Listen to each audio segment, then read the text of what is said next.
Benvidos a unha nova edición de Vigo a Debate aquí en Televigo. Nesta ocasión traemos un tema do que seguro que escoitaron falar nos medios de comunicación e moito, non só no ámbito máis que de Vigo, incluso galego, e a nivel nacional, que é o tema das macrogranxas, a raíz desa entrevista do ministro de Consumo Alberto Garzón no rotativo británico de Guardian, unhas declaracións que se sacaron de contexto. A raíz de aí se ordiu unha polémica, incluso pois afectou a unha campaña electoral como foi recentemente a de Castela e León. Pero eu quería traer este tema aquí para falar de que realidade temos en Galicia, que tipo de gandería, como se traballa aquí, con os animais, os produtos que saen ao mercado e que comemos cada día. Así que por eso teño a tres invitados, dous en estudio, un telemático, que nos van por luz sobre un tema o que eu son o primeiro que descoñezo moitas cousas e tamén quero vir aquí a aprender, claro que sí. Así que saudamos en primeiro lugar, que está de maneira telemática, o presidente do Consello Regulador de Indicación Xeográfica Protexida Ternera Gallega, Jesús González. Que tal? Moi boa tarde.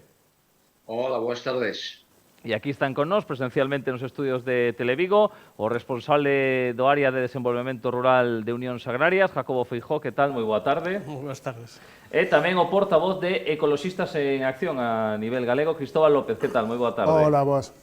Bueno, pois, en primeiro lugar, porque a xente non ten claros conceptos, non, de que se fala cando é unha macrogranxa, pero eu, buscando información, os titulares, incluso os datos que dá a propia Consellería de Medio Rural, é que non existen en Galicia as macrogranxas. Non sei se isto é verdade ou non, así que, bueno, polo orden en que vos presentei, logo podes falar alternativamente. Jesús, en primeiro lugar. Bueno, vamos a ver, o concepto das macrogranxas pois é un concepto bastante indefinido. Non hai ningunha normativa concreta que defina ese concepto, polo tanto, se fala dunha palabra que cada un interpreta un pouco como quere. Polo tanto, a mí me gustaría que primeiro se definira o concepto e despois podíamos valorar si hai, non hai, ou hai menos ou hai máis. Ese é un pouco a miña opinión, pero en xeral o que si tamén podo dicir, e coincido coa Consellería do Medio Rural, é que en Galicia o sistema de gandería que temos nós, pois desde logo que non o vexo na liña do que se considera macrogranxa, sobre todo tendo en conta que eu estou falando desde o punto de vista do gando vacún. Non me meto xa en outras especies que cada un coñece o seu sector. Eu, desde o punto de vista do que é o vacún de carne, pois penso que nós estamos bastante lonxe dese concepto. Porque unha granxa media que traballe no vacún, cantas vacas ten, por exemplo? Bueno, iso é moi variable. Eu podo dar o dato das que nós temos inscritas dentro do Consello Regulador, que é o dato que coñezo e, ademais, o dato que temos testado, o dato que podemos falar con cifras obxectivas e concretas.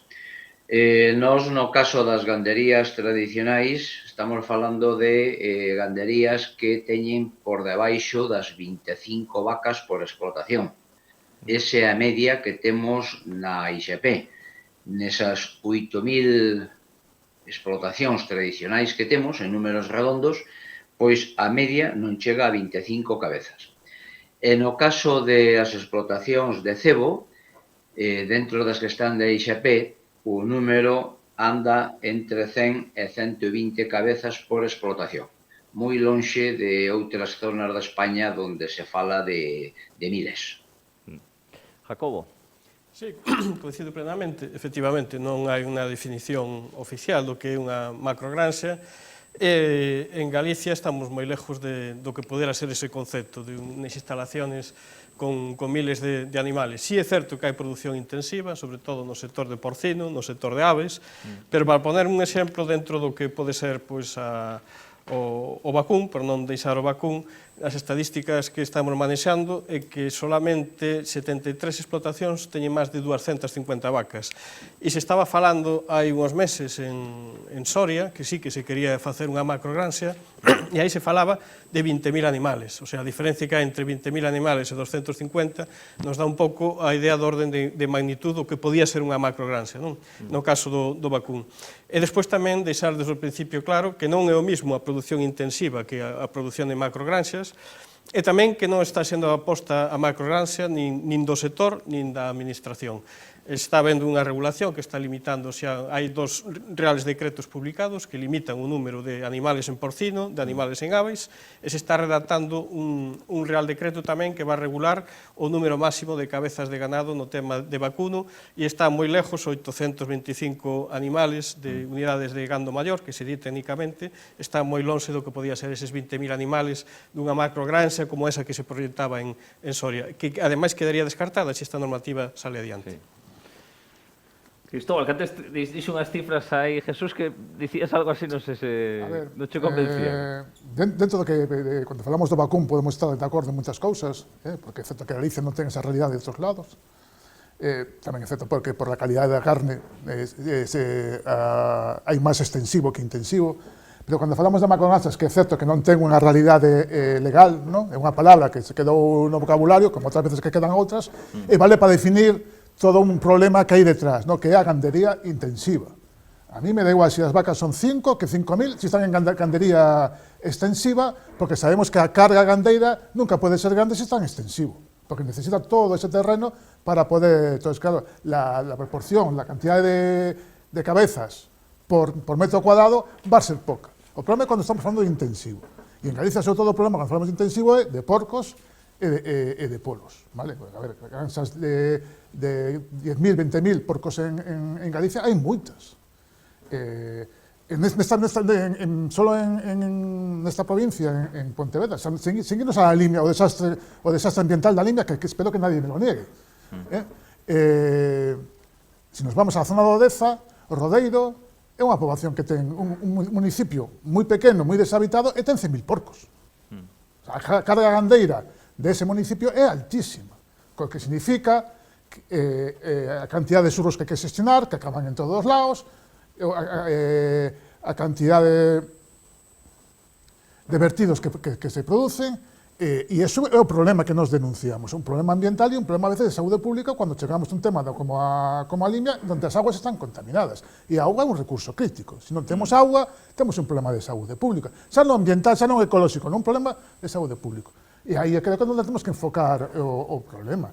Claro que, evidentemente, o vacún en Galicia non ten non está creando ese problema que está creando en outros lados. Pero falemos de porcos e falemos de polos, que é onde estemos a gandería intensiva e o que si chamaríamos macrogranxa en Galicia. Si non, claro que esquivamos o problema. Evidentemente, espero que haya normativas que vayan acotando este problema. Digo, porque aprenderemos de los errores, ¿no? O sea... Sí. Quería preguntarle a Jesús se é verdade que a única normativa que limita o número de animais é a de vacún, que non afecta ao resto. Vamos a ver, eu quería dicir ao compañeiro de Ecologistas en Acción que eu non pretendo esquivar o tema. Eu falo do sector de vacún de carne, que é o que coñezo, e é no que está representada a ISP ternera gallega. Eu xa dixen que hai outras especies que as cifras son diferentes e que eu, lóxicamente, en esas especies non coñezo os datos e tampouco quero meterme nunha parcela na que eu non domino. Eu, con todo o respeto, voume limitar a falar do sector de vacún de carne, sobre todo porque é o sector que coñezo. Non é porque queira esquivar nada. Aquí vimos para falar dun problema, vimos para falar dunha situación. A mí, efectivamente, tamén me preocupa o tema da carga gandeira, tamén me preocupa o tema da contaminación medioambiental, porque eu son dos que penso que a gandería non debe empeorar o medio ambiente, ao revés, teno que mellorar. Ese é o obxectivo principal. No que me dicías das cifras límite, efectivamente non hai unhas cifras, aínda que no Ministerio estáse traballando con idea de publicar un real decreto que limite o tamaño das explotacións de vacún a esas 825 UGM por explotación que comentaba antes Jacobo. En calquera caso, tamén dicir que esas 825 UGM por explotación penso que incluso están máis pensadas para o vacún de leite, que sí que nos últimos anos ten habido un redimensionamento das explotacións e un crecemento do seu tamaño. Nós temos que falar do sistema que a mí me afecta, que é o vacún de carne, e aí temos que pensar as cifras que movemos. Nos nas nosas explotacións, en esas 8.000 explotacións tradicionais, non chegamos a 200.000 vacas inscritas. Eso sale un ratio inferior a 25 vacas por explotación. Ese é un dato que está comprobado e testado. E no caso dos cebadoiros, pois temos en torno a 440 cebadoiros inscritos na ISP, que non chegan a 50.000 terneros. Por lo tanto, estamos falando dun ratio en torno a unhas 115, 120 cabezas por explotación. O sea, é que ni siquiera estamos cerca de ese número do que se está falando agora das 825 GMs. O sea, as nosas medias, xa digo, incluso neses producción intensiva, que no vacún de carne tamén hai algo de producción intensiva, pero nos datos de Galicia, a media está aí, en próxima aos 120 cabezas por explotación, moi lonxe das 825. Por lo tanto, para nós este problema non é importante no vacún, aínda que sí, eu respeto a opinión do compañeiro de Ecologistas en Acción, que hai outras especies que sí que pode ser un factor a ter en conta, sobre todo, ademais, cando hai en determinadas comarcas unha alta concentración, porque, claro, non é que Galicia teña un gran número de animales, pero se concentra o número que hai en comarcas ou en concellos concretos, sí que aí en ese entorno pode xerar algún tipo de problemas. Tamén quero dicir unha cousa, vamos a ver, moitas veces que pode haber algún vertido, algún problema de xurros, moitas veces tamén é debido a unha mala xestión deses xurros ou deses vertidos. Non é exactamente a culpa da gandería, a culpa tamén é da xestión deses residuos, que posiblemente a mellor por aí é por onde hai que facer un esforzo para mellorar esa xestión e ese respeto por o entorno e por o medio ambiente. Bueno, que pasa entón, Cristóbal, co sector porcino avícola aquí en Galicia? Cal é a diferencia co vacún? A ver, primeiro hai que poner en proporción o que nos entendemos por unha macroansa. Evidentemente, 1.000, 2.000 vacas en intensivo, empezamos a falar dunha macroansa, 150 no. O sea, quero dicir, macroansa desde o punto de vista de que está creando un problema ambiental e tal. Evidentemente, aunque sea intensivo, si tes 2 vacas, pues, claro, non se consuga unha cosa coa outra, ¿no? Unha explotación intensiva va aparellada a que tes moitos animais concentrados en unha pequena instalación, ¿no? Pues en porcos serían mellor 20.000 e en aves pues serían, non sei, 80.000 ou 100.000 aves. Quer dicir que cando falemos os números para que o público entenda que, claro, evidentemente non vas a tener 100.000 vacas, pero si tes 100.000 polos é unha instalación que é unha gama macroansa, incluso as hai máis grandes de polos, ¿no? Pero, evidentemente por o tamaño e a forma e o que se deixa o animal de ensaular, ¿no? O problema en Galicia, e coincido con eles, está sobre todo no porco, nas aves, pero sobre todo no porco, porque o porco será moito residuo, vale? O porco é o animal que máis residuo se dá e o animal que máis carga de medicinas se utilizan nas macrogranxas, porque é un animal que non soporta o estar tan hacinado, ten unha actitud moi agresiva, está tan hacinado, entón que pasa? Que nas comidas ou directamente por inoculación se inyectan sedantes e moitas veces antibióticos. Claro, eso temos ainda por riba da carga dos urros, dos purines, que vai moitas veces directamente aos ríos e ás leiras, vale? A veces vai a unha zona onde se cultiva, pero que estamos no mesmo. O que en pocas cantidades pode ser abono e algo bo para a terra, se nos pasamos en cantidades, esos surros que encima van con todas esas medicinas, que non sabemos que efecto ten a saúde, non pode decir que é un desastre, pero evidentemente hai que aplicar o principio de precaución cando falamos destas cousas que estamos facendo, non? Cando va a unha terra, aunque se cultive, se botas demasiado, esa terra non absorbe, ao final as aguas van a polisiviación, ou simple arrastre, va a acabar levando toda esa carga que non é capaz de asimilar a terra ás masas de aguas. as superficiais ou incluso os acuíferos, non? E entón, claro, temos un problema cando a auga que vamos a beber non é potable ou está contaminada. O tema das... Evidentemente, se estuviesen moi espalladas non tendríamos ese problema, pero cando na zona da Baixa Limia temos unha altísima concentración propiciada por Coren, que logo falemos outra cosa, o tema das integradoras. A ver, el bonito ese de la granxa, la familia que é propietaria, cuando falamos de unha integradora que o manexa todo, ao final esa familia acaba sendo unos esclavos desa integradora, que eso para mí hai que falarlo, que hai que quitarle un pouco a veces el tema bucólico bonito de granxeiro, que cuando hai unha integradora polo medio, o granxeiro se convierte en un traballador explotado da integradora, e eles o saben ben. A mellor non toca falarlo hoxe, pero se saben ben. Así que me perdí, me metí con el tema de Coren y me perdí. Saltei aí de tal. Sí. Bueno, que evidentemente o porco é o maior problema temos por a altísima concentración. E a día de hoxe en Galicia esa alta concentración está sobre todo na Baixa Limia, donde temos ese problema e que yo creo que xa vai a decretar como zona vulnerable de nitratos o Ministerio e a Xunta van a decretar unha vez, que leva Europa avisándonos de que a ver cando facemos a día dos anos, e no Deza, sobre todo en Rodeiros, Illeda e Lalín, temos casi 100.000 porcos por cada 100.000 Rodeiro e a mellor Illeda anda por 70.000, 80.000, bueno. Entón, claro, temos unha carga gandeira que non somos capaces de soportar. Tú non ves depuradoras en ningún lado.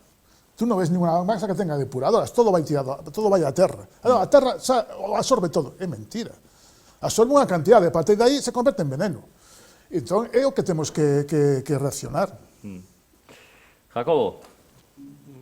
Sí, vamos a ver, a forma de producir en porcos e polos, efectivamente, é distinto do que pode ser unha granxa en extensivo, non? A produción intensiva traballa con animales estabulados en altas densidades e normalmente con ambiente controlado, o que se refiere a la temperatura, a humedad, a todas estas cosas. De todas maneras, hai que decir que hai unha normativa bastante estricta en temas de bienestar animal. Se fixeron grandes esforzos nos últimos anos en adaptación, tanto en avicultura como en porcino, e ainda hai marxen. Seguramente, segundo a sociedade aumente os seus requerimentos, eso pasará a legislación. E cando esa legislación se cumpre no tema de bienestar animal, pois os animales, a día de hoxe, xa creo que están nunhas situacións pois bastante razonables de habitabilidade. Despois está o tema dos residuos, que tamén hai unha normativa moi estricta, que non sempre se cumple, iso é certo, e hai sitios en que hai problemas porque iso é algo objetivo. Cando hai un embalse como das Conchas que ten problemas de eutrofización, aguas abaixo da zona da Limia, é porque efectivamente hai unha carga orgánica. Eu creo que en estos casos o importante é analizar por que pasa, ver que problemas teñen esas explotaciones, destinar recursos a que esas explotaciones podan cumplir a legislación, de maneira que ese impacto se mitigue. Hai medidas correctoras, tenemos a ciencia e a tecnoloxía suficientes para tratar eses purins, para conseguir que se minimicen as emisións ao medio, para que os nitratos non cheguen ás augas, pero son investimentos que efectivamente hai que facer, e eu entendo que a todas estas familias que viven de producir proteína animal a unos precios asequibles para a población, hai que botarles unha man, hai fondos FEDER, hai recursos da Unión Europea, é que o lóxico, a folla de ruta lóxica que se me ocurre sería intentar que ali onde hai problemas se fagan estes investimentos e se entre todos consigamos ter un sector o máis sostenible posible. Pero xa digo que sí que hai unha normativa que cando se cumple en benestar animal creo que é moi razonable, ainda que sempre hai marxen de mellora, e igualmente no tema medioambiental o importante é que se cumpla, e para que se cumpla pois é tamén importante axudar con fondos públicos a que se podan facer esas inversións que a veces son custosas, pero que nos interesa a todos seguir sendo capaces de producir proteína animal en Galicia, entendo eu. Por lo que comentades, e pode que moita xente se pregunte se hai suficientes inspeccións nas granxas. Jesús, por exemplo, no vosso caso, no do vacún. Bueno, vamos a ver, inspeccións hai no sector gandeiro a todos os niveis. Hai nas granxas e hai nas industrias.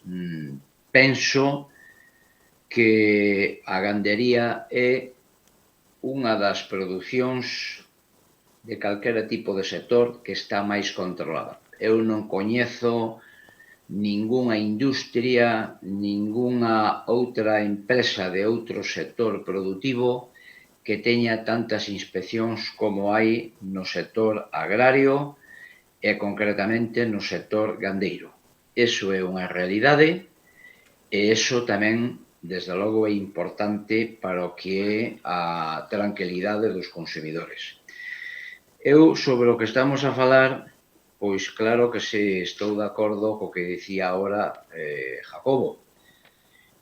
A cuestión non é a produción gandeira en sí, a cuestión é ter as medidas oportunas que permitan unha produción ordenada e, sobre todo, un tratamento daqueles residuos, fundamentalmente purins ou esterco, que, se usan ben, son un abono para a terra e, polo tanto, cerran o ciclo, digamos, productivo.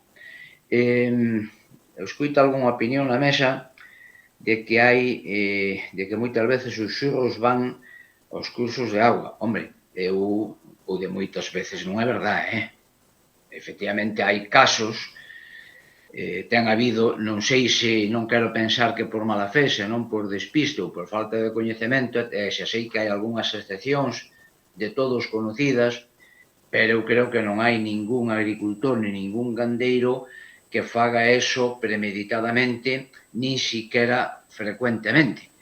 Eso non quere dicir que algunha vez pase e haixa algunha irregularidade, igual que hai noutros sectores productivos e ao mesmo tempo igual que debemos poñer as medidas para que non pase ni unha sola. Pero non podemos falar de moitas veces porque moitas veces non é certo. Son casos excepcionais. Despois, o tema dos traballadores, dos agricultores. Hombre, en España eu creo que non podemos utilizar a palabra esclavos. É moi forte non debate utilizar esa palabra. No sector agrario hai traballadores como en calquera outro sector, mellor ou peor remunerados, igual que en calquera outro sector. Por lo tanto, creo que o sector agrario é un sector máis dentro do que é a economía galega e española e que ten, pois, lóxicamente, as súas virtudes e tamén algúns defectos. Os defectos son os que temos que procurar correxir e nos defectos en os que temos que avanzar. Tamén se dicía que nos últimos anos avanzou moito, sin lugar a dudas. Avanzouse no tema da reducción do uso de antibióticos, avanzouse e síguese avanzando. Avanzouse no tema do benestar animal, avanzouse no caso do cumprimento da legislación sobre residuos e todo isto que se avanzou é moi importante, pero que si tamén eu recoñezo aquí é que aínda non é suficiente, que hai que seguir avanzando como en calquera eido produtivo. Temos que ter esa dinámica. A dinámica ten que ser un horizonte de mellora. O tema non é aquí agora entrar en dicir pasa isto ou pasa aquilo. O tema é vamos a evitar que pase para cada día mellorar. E mellorar a todos os niveles.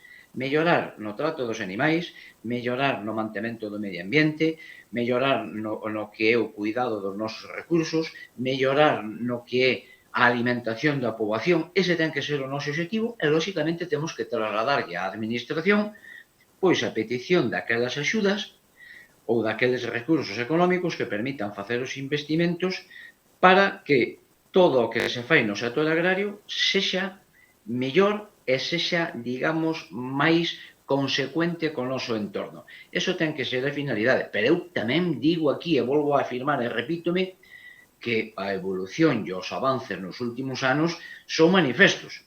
Ainda que tamén teño que dicir que non podemos parar de mellorar, que todavía quedan cousas nas que temos que seguir avanzando a todos os niveis. Por lo tanto, temos que ter ese horizonte e ese objetivo. Non sei, Cristóbal, quer decir algo por alusión? Hombre, no, tampouco que vayamos ahora a discutir, porque hai cosas nas que nos encontramos, ¿no? Sí. Pero non sería tan complaciente, porque primeiro, o que se legisla sempre va moi por detrás das necesidades de sociales, en cualquier materia. Sabemos que, hasta que temos o problema enorme en riba, nos explota na cara, non empezamos a legislar. Entón, a legislación, xa a legislación va por detrás. Pero es que, además, a legislación é un papel. O que logo sucede na realidade tarda mucho en adecuarse ou parecerse ese papel, porque a industria, o que está facendo a falcatruada, tarda moito en adaptarse, ou hai que obligarlo a facer iso a través de inspecciones. Obviamente, estamos falando dun sector de alimentación. O sector de alimentación é dos máis regulados e os dos máis inspeccionados. Hombre, só faltaría, es que igual que a medicina, o sea, es que no lo comemos, si no controlamos eso, a buen lado vamos, ¿no? Pero eso no quiere decir que o problema que do que falamos que o problema ambiental que se genera se esté controlando, porque evidentemente apenas hai depuradores en ningún lado. E cando fixeron unha depuradora para a Limia, eu falaba a Limia e de Deza porque é onde se ven os problemas acuciantes. En outros lados se están facendo as cosas mellor ou de momento non están chegando a ese nivel, porque si no se planifica, si no se dice, mire señores, que ustedes si quieren poner unha granja de cerdos aquí e aquí se temos tanto número, non pode. Ten que ser outro lado, non pode.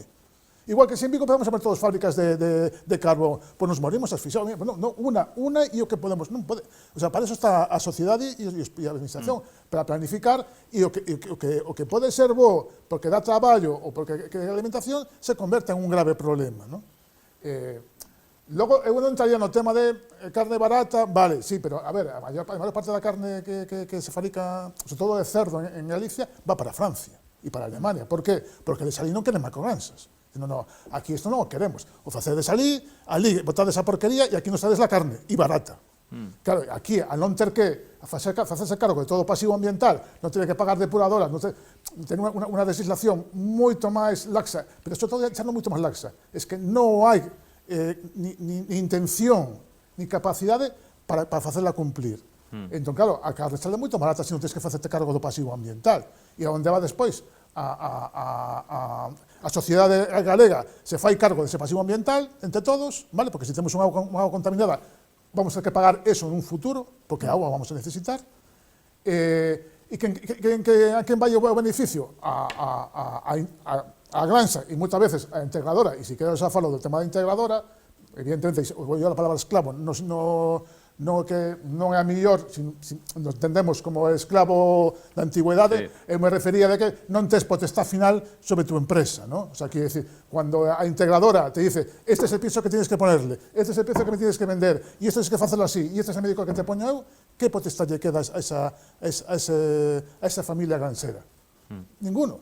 E mañán a carne non sube, e o no que ven, pero si suben os piensos, e si sube el médico, e depois se van, no, la carne tens que venderla igual. Entón, claro, al final acaba sendo, dentro da capacidade de maniobra ou de obrar, que se supone a unha empresa familiar, se queda sin ninguna.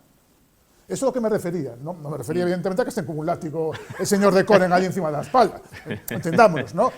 A veces uso palabras pues, yo un pouco exageradas para poner de relieve o tema, ¿no? Entón, quiere decir que este modelo intensivo, y que se trata de tener una carne muy barata sobre todo para exportar, que no es un problema alimenticio de España, ¿no? Es que tenemos millones de españoles que mueren de hambre, no es ese problema, ¿no? Bueno, podemos entrar en el tema de la pobreza en España, pero bueno. Sí, pero eso, creo que se nos ve las manos todo debate. No, porque luego no se saque de este sitio lo que estoy diciendo, ¿no? Sí. Es un problema de exportación y un problema que nos están comprando la carne porque en esos países non quieren hacerse cargo do pasivo ambiental. Bueno, temos que facer unha breve pausa publicitaria e continuamos neste Vigo a Debate.